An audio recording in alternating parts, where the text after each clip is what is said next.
right, welcome back everyone to this next episode of the Charter School Connection podcast. My name is Jared Bertaldo, and today we're here with Amanda Patrice from the Bright Beginnings School. So Amanda, how are you doing? Great. Thanks, Jared. Yeah, it's good to have you here. And where are you guys located at? We are here in sunny Chandler, Arizona, which is a suburb of Phoenix. Okay, that's actually pretty cool. I'm in Tucson, so southern Arizona down here, so not too far. Yeah, we're neighbors. Yeah, neighbors. It's a beautiful place.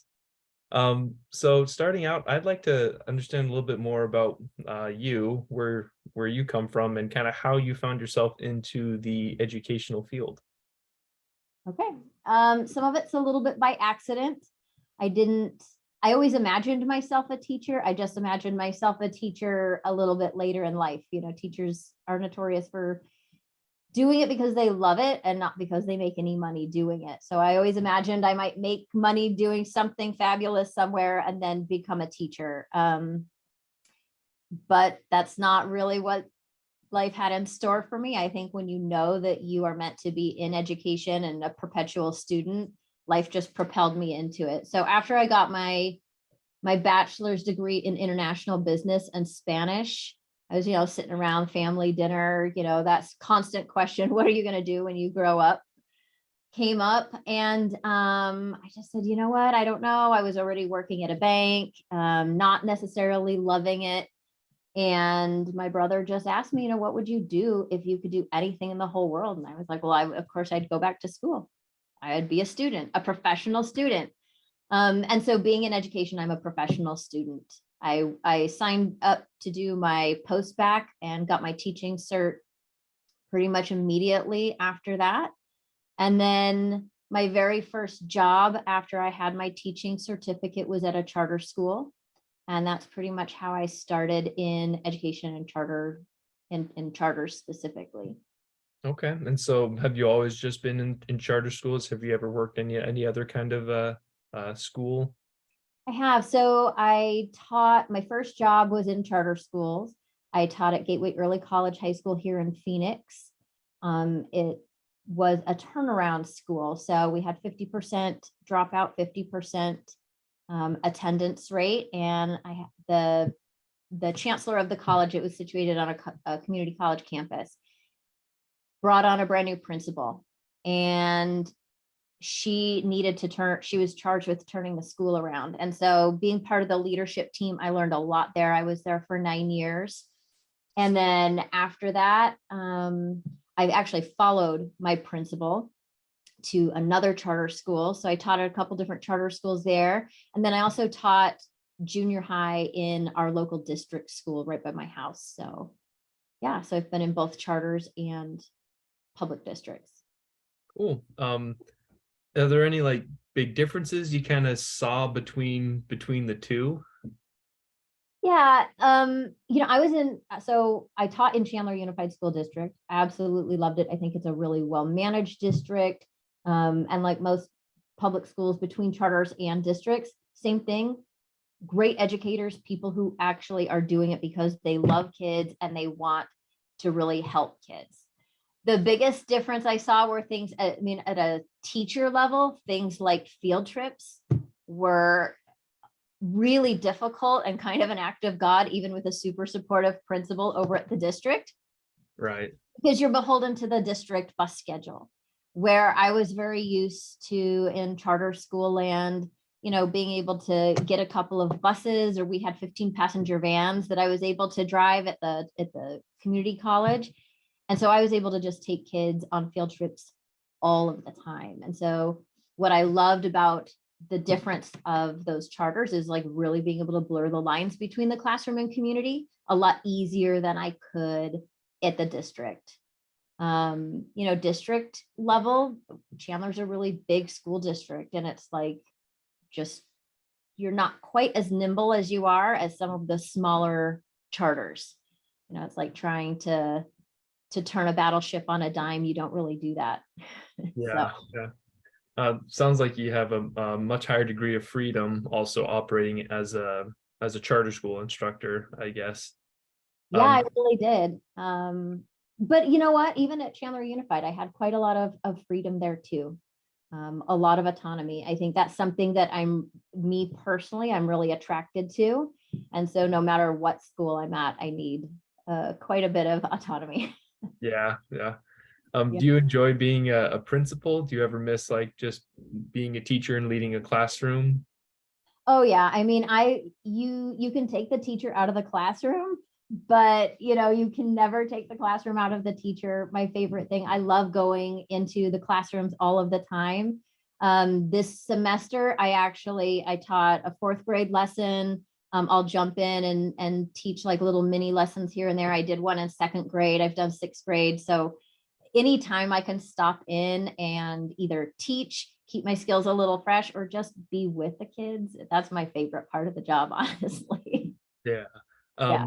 Most of the time when I talk to teachers, a very good friend of mine, actually, his wife is a teacher, Wow. and she got into it for that reason. Most teachers I talk with, they do it because they like kids, which I guess makes a lot of sense. If you don't really like working with kids, you're probably in the wrong job, right? Exactly.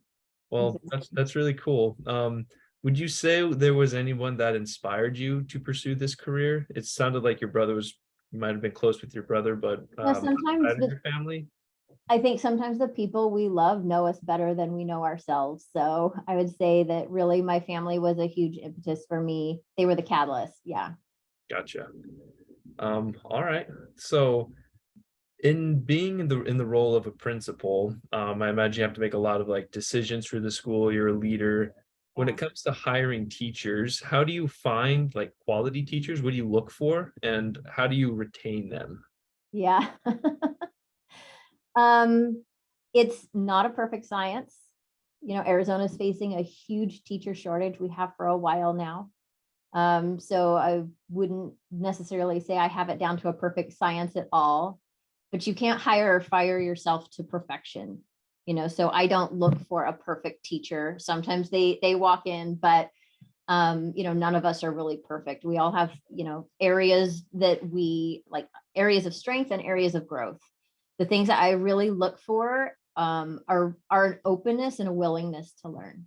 If they're willing to help co-create a classroom culture with kids, help co-create some of that learning with kids, because there's not one single adult who knows every single thing about every single discipline, you Right. know. So I'm really just looking for openness and a willing to learn. I can help support teachers on their journey, in deciding how they want to improve and what areas in which they want to improve. I think there's a lot of different ways to a lot of different entry points to help a teacher. If they want to get better in the instructional methods, or if they want to improve in assessment or planning, all of those are perfect entry points that all, meld into each other in helping kids just learn what they need to learn. So if you have somebody who's willing, open, ready to learn and be a team player beside you, I think a lot of other things you can teach. Right. And how many teachers do you have? 17. 17. Is that all on one campus? Do you guys have multiple? We're all a single site campus, so we're pretty small. We serve just under 300 students, Okay. and we have about 15 classroom assistants as well. So we're about a team of just shy of 40, all of us together. Yeah. And the classroom assistants, are those also adults? Are they like older high school aged kids, or what Oh, are they? they're all adults. Some of them are certified paraprofessionals, former teachers, and some of them are classroom assistants. Yeah. Okay, cool. Yeah. Uh, do you guys implement any kind of strategies with the teachers to like be involved with the parents? I went to a K through 12 public charter school as well, in Colorado. That's where I'm from. And I remember growing up, we often had like parent teacher conferences where my parents had to come to school and meet the teachers, and we did that like at least every single grade. Do you guys Yeah. do anything like that, or how are other ways you might be trying to involve the parents? Yeah, we have a really active parent community and a super supportive parent community. So we, just like you did, we have parent conferences in the fall. We have student-led conferences in the spring. We actually just finished that up. So our students compile a portfolio of their learning all year long. And then in the spring, they actually present it to their parents, and they talk about the areas of growth they had. They set goals with their parents for the fourth quarter. So it's a lot of prep for teachers up front and helping be very clear to students on what it is that they're learning. How can students even look at, assignments that they've done all year long and see the growth that they've made? But then when it comes down to the spring conference, it's really kids are the ones who are the star of the show. And other than that, we have got a super involved PTA. We have a lot of parent volunteers, so they can volunteer. We will take them as often as they want to volunteer. Right. Yeah. It's sometimes hard to get away from work and other kids if you've got little kids at home, but we get a lot of parent volunteers. We do a lot of different, parties. We work really hard and we push our kids really hard academically, but we play really hard too. So Yeah. Yeah. That's good.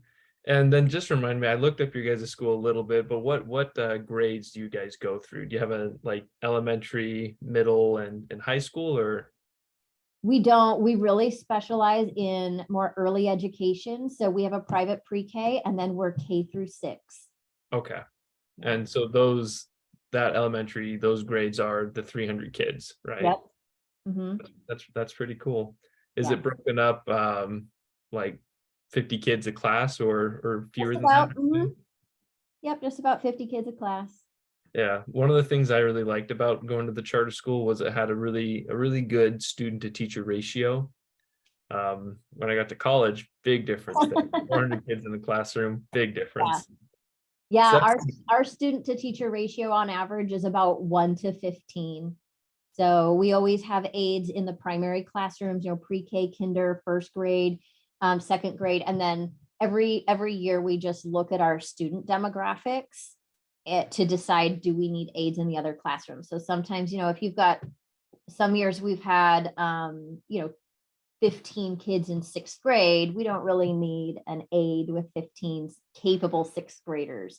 But some years we've had 30 kids in the 6th grade, and 30 kids to us is quite a few in the classroom. And so we'll put an aide in there. So I see. Yeah. Cool. And then would you say that you guys like specialize in any kind of field? Like, do you favor the arts? Do you guys try and like push them? I guess it's early education, so probably keep stays general, but it is. So what we do as early childhood educators is really develop the whole child. We really want to make sure that we're helping them with build a strong sense of community, right? We have a really good social emotional program, really strong connections to themselves, to the adults on campus. We know that all research says that, when kids are really well known by adults on campus, they thrive there. Creativity, and making sure that our kids are developing equally socially, emotionally, academically, and physically. So, in a lot of programs, whenever you have to cut back on something, and some of our counterparts have had to cut back either in arts or electives, that's where we really shine. We feel like a real breadth of experiences will help set our kids up for success everywhere. Our kids from pre-K on take Spanish, they take art, music, and PE, and it's an hour every day of those different specials. So our art program is second to none. I would say we're got to easily be in the top 5 of all elementary art programs in the state. Spanish is, and all of our specials are amazing. So our kids really are very well known. They're well loved, and because we know them so well, they can be vulnerable, which is exactly what you have to be in order to be a learner, because you have to make mistakes in front of your peers, in front of everybody in the class, the adults. And so when you feel safe, then you can learn a lot better. So that's what we do really, really well. Nice. Yeah, it can be scary sometimes, but the sooner you get comfortable with that, the easier it is to learn. So it sounds like you guys focus a lot on making well-rounded kids right from the get-go. I think that's awesome and very important. So you had mentioned that there's a shortage of teachers just in Arizona at the moment. And so that kind of makes me think of, and have there been any kind of like hurdles or hard times that you guys have had to like overcome as a school? Like, has a teacher shortage been part of that? Yeah, I'll say COVID. One word, Yeah. COVID. COVID Everyone, yeah, the shortage. Um, immune to no one was immune to that. yeah, it was really rough. We've had this school's been around for 28 years. In Phoenix, I think the 94, 95, the charter legislation was passed. And then a former teacher actually is the person who founded this school, who founded Bright Beginnings. And so we've had for a very long time, very low teacher turnover. Kids are comfortable here. It's a really safe learning environment and with a lot of autonomy, and really good teachers thrive in that environment too. COVID upended everything. Uh, So we've had teachers who had been with us for a very long time, 25 years. We still have teachers who have been with us for 26, 27 years. But they were in vulnerable age populations, and just not knowing what was going to happen with COVID is a really scary place. And so I'd say about 3 years ago, after that first spring in 2020, we had about a 50% teacher turnover. And that was 50%. 50, Wow. 50. It was Wow. really scary for us. It was the biggest teacher turnover we've ever had. But now, I mean, we have letters of intent out. We're looking at about, 96, 98% return rate. So we're really proud of that, but it was very difficult. I think one thing we really had to do is focus right back on our mission and know that community is first. People always ask, oh, what do you teach when they find out you're a teacher? And I'm like, well, I teach kids first, subject second, because it doesn't matter what you teach if they don't learn it. And you have to know your kids. And I think through COVID, it really just made us fall back on what do we do well. We know that the social and emotional support is important. So what can we do that way for kids and for teachers? And then helping them through that really tough time and acknowledging it was really tough, and just trying to focus on keeping our community together. Because if our community could stay together, then we could rebuild, after that. For sure. Yeah. And so if you were to be able to go back, would you do anything differently? Like, and it doesn't have to be like just with this school, but is there anything that you might have done differently, like throughout all the experiences that you've had? No, you know what?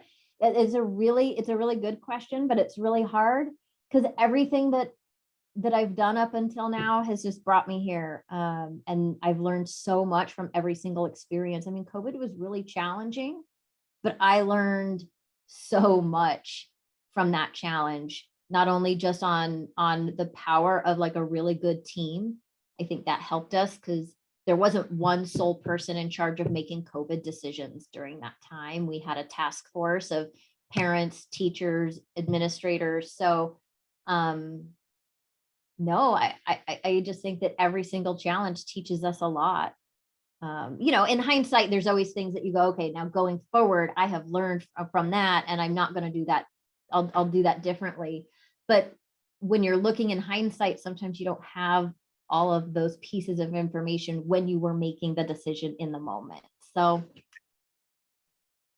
no, I wouldn't go back and do anything different. I would still walk through the COVID fire with the team Well, that I yeah. had. They were pretty awesome. Yeah.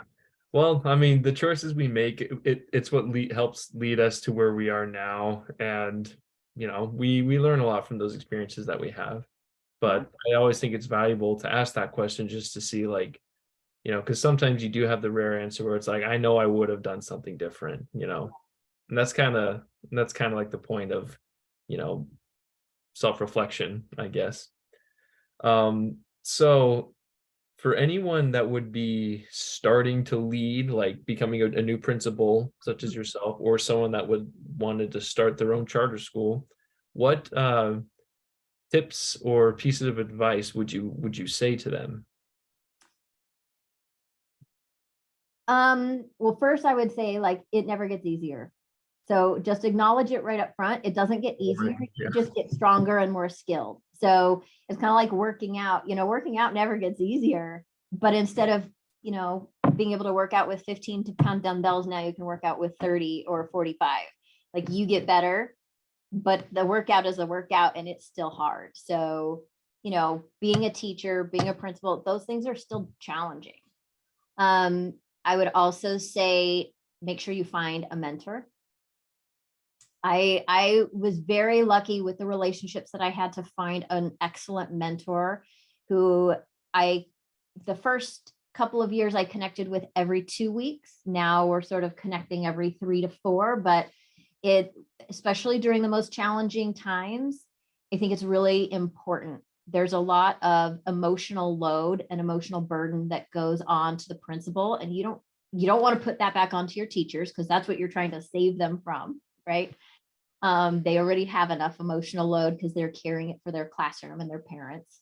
Right. So finding a really good mentor, somebody who you can talk to, who can give you valuable perspective, is really helpful.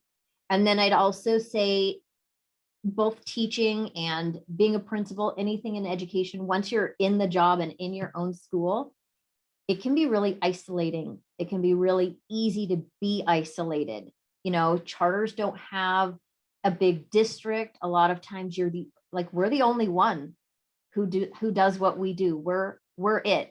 There are 560 plus charters in the state of Arizona, but there's only one Bright Beginnings, and so sometimes it can be very difficult to find the time when you're in the daily work to connect with professionals and colleagues. But I would definitely say to stay involved with professionals and colleagues. I've had many a time, in fact, even my first day on the job here, I think my first or second day, I already had to call a principal friend and ask a question. And so being able to just always pick somebody else's brain is really helpful. So do you have like a network, I guess, of like friends and other principals that like that are nearby or maybe in neighboring states? Yes, they're mostly spread out throughout the state of Arizona. I don't know if they want to consider myself in their network, because I might call them a little too often, but I always like to call on people and just get their perspective. Yeah. Yeah. Um, it's really been helpful for me. So yeah. Yeah. And in a lot of ways, again, that's, why we started this podcast, just kind of another way for people to kind of like share their experiences and things that they've learned. So that's really good to hear. So the next question I have is, in terms of like regulations on the federal, state, or local level, is there anything that you would like to see happen that might make, running the charter school easier? Or do you think things should, have a little bit more regulation in one way or another? What kind of comment would you have about that? Jared, I have lots of comments about this question. It could probably be its own podcast. Oh, However, it's probably, in yeah. terms of this podcast, something not necessarily quick, but actionable, I would really love to see our state fund full day kindergarten again. We've Okay. done it before. Right now, the state is only funding half day kindergarten. Hmm. I don't know anybody who sends their kids to kindergarten for half day. And is that like just the morning? Is it just like in the middle of the day? Everybody who I know goes to kindergarten full day. And right now, district and charter schools are funding the other half of the day just off of their regular M&O, their regular funding. But the state is only paying for half day. So Interesting. there are very few half day kindergarten programs in the state. When you're looking at the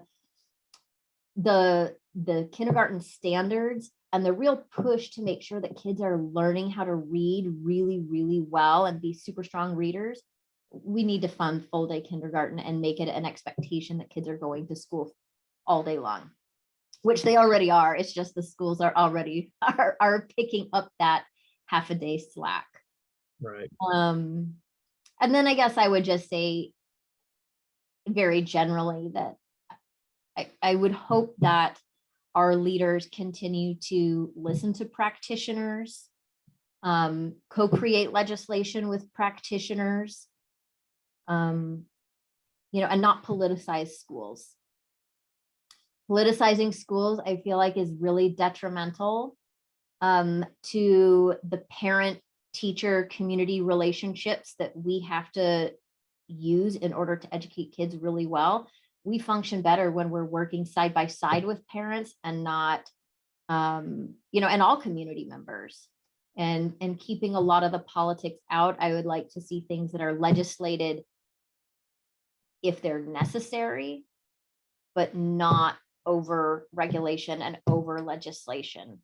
I think if we're a little overzealous there, it becomes really challenging from a practitioner's point of view to put all of that into place and still maintain, the integrity of your program. Every single charter school has a really unique mission and a super unique, value proposition. If you over legislate that, then we homogenize education, and that's not even why charters were really invented to begin with. So it is a delicate balance. You want to make sure that all public education has a lot of accountability in it, but not over regulation. Yeah. And part of the reason we asked that question is, the people that know best is like the acting teachers, like the acting parents, the volunteers, people that, know what's going on. And yeah, I do understand what you're saying. And I certainly agree. People can, we know very well, be divided about politics, but Yeah, everyone wants their kids to learn to read and absolutely. spell and do math, right? Yeah, So and at the end of the day, charters are choice schools, yeah, so we want to be able to stay unique enough that parents feel like this is the choice they need for their child. well, good, yeah. And having the option for people to like go to the charter schools is very important as well. So I would also like to ask, for your guys' school, are there any current goals or projects that you're currently working on? Yes, I'm always working on goals and projects. We've Oh, got end a of them, huh? Yeah, we've got a few teachers and I who've been doing this Odyssey of the Mind. So we're working on trying to create sort of a club that eventually will morph to something in our instructional program, a project-based learning component that's based around that actually worldwide competition. We're always working on keeping a good focus on our social and emotional program and how is that working for kids and parents. So that's something that we continuously monitor. And then we're always working on just bettering our curriculum. We've had a lot of teachers go through a lot of PD in this last couple of years. We've been working on our cooperative learning structures. We've been working on our science curriculum. We have new reading curriculum, K3. So we've had a lot of things that we've been working on, even though, COVID was just the last couple of years. So even through those most challenging times, we've kept our eyes really on what's good for kids and then what's good for teachers and what do we know that we do really well. From a lot of the things that we've talked about, you keep saying like you go back to the kids, we focus on the kids, they're like the root of it. And I think it's very important. I would imagine all the teachers share that sentiment that you have at your school. They do. I think the three things that I use when I try and make decisions is what's best for kids, second, what's best for teachers, and then what's best for us as the front office or the support staff that needs to make that happen. Mhm. And our teachers are incredible. They do keep the needs of the kids top of the mind. Good. Yeah. Sounds like you got a really good crew that's working with you guys up there. I do. Okay, so the next question can kind of be a fun one, but Okay. if you were to be given a magic wand and you could just, no time, no money is any issue, and you could just poof one thing about your school, what would it be? Is this like one of those like Aladdin type of things where I can't ask for more magic wands or endless wishes or anything like that? Yeah, we're gonna keep it to just one thing. Because I think if I had one thing, honestly, I would wish for an unlimited budget. Because I don't know every single thing that I'm going to need in the future, right? To respond to what teachers need, to what kids need. I have a lot of great ideas in my head that some of them just need a little bit more funding. So I think I would just, if I had unlimited funding, we could do a lot of even more cool things. A lot more cool things. Yep. Is that like I guess a limiting budget can definitely make it harder to undertake new projects. Yeah. Um, so then on a similar kind of question, if you guys had your own personal billboard in front of the school, with a message on that, the community drives by it all the time, everyone sees it. What would you want people to read and be the message that like they know they associate with your school? That's a good question. Um, I have two quotes in my office that pretty much guide every single thing that I do. And I don't know which one is more important, which one would be my billboard A or billboard B. Um, but I think like the first one is children are not distractions from more important work. They are the most important work. And so I think I want all of our families to know that for every single person in this building, kids are the most important work. That is all Like we a focus true on. educator. Yeah. It's true. It is. I am a true educator. And then the second one would be do not confine your children to your own learning, for they were born in another time. We all think that we know what school is like for our kids because we were in school, but especially for parents choosing alternative methods of education, like charter schools. Charter schools are different. And when we only keep education the way that it always was, we're not staying true to what education should be, which is meeting the needs of kids all the time. And kids change and they develop and they grow, and generations have like their own unique flavor. And I don't think that we should be confining kids to past generations' knowledge. We need to co-create a lot of that stuff with kids. Our young people are super inspiring. They're pushing boundaries all the time and they're changing. Look at the world is changing so quickly. We're helping educate kids for jobs we don't even know is going to exist in the future. So I think standing beside them and doing that with them and letting them help do some of that work is really important and kind of a revolution that I'd like to see in education versus just giving them the answers and spoon feeding them and telling them what to do. I don't think that is true education. So Yeah. That's a really interesting perspective that you said. We're teaching kids to have jobs that we don't even know like what those jobs are. Like they might not even exist right now. I know we just looked as a staff, we just looked at Chat GPT. I mean, if we can't teach more creatively and better than the artificial intelligence that is emerging, then what are we doing? But I think things like that are actually really exciting as teachers, because you get to stay creative. The kids and the world around us keep us creative so that we can always reach the kids. For sure. Keeps the fire lit. Yes. Well, great. Do you have any more funny experiences or stories that you might want to share with us? Oh my gosh. Jared, my husband tells me every day that I should be writing a book because I have so many interesting and funny experiences, just as a teacher and a principal. Some of them just being at such a tiny school. We're so small that any experience could possibly identify a kid or a family. So I probably won't share anything too much, but the kids just make you laugh every day and they say something original and funny all the time. And that's just, it's really a pleasure and a privilege to be around that and to know that other people are trusting you with their kids every day. It's pretty powerful. And even though I have a lot of fun doing it, it's something I take really, really seriously. So Good to know. yeah. I've been blown away by a lot of the things that you said. I think that you are a very talented and hardworking person, and that the school is very lucky to have you as a principal. It's clear to Thanks. me that you're doing a good thing, and I think you're doing it very well. Well, Uh, thanks. We're trying every day, and honestly, my team makes me look a lot better than I probably look by myself. So all righty. Well, hey, thanks for tuning in, everybody. This was the episode with the Bright Beginnings School, and we've been happy to hear from Amanda. And tune in next time, and we'll be continuing the podcast as we go. All right. Thank you. Thanks, Jared.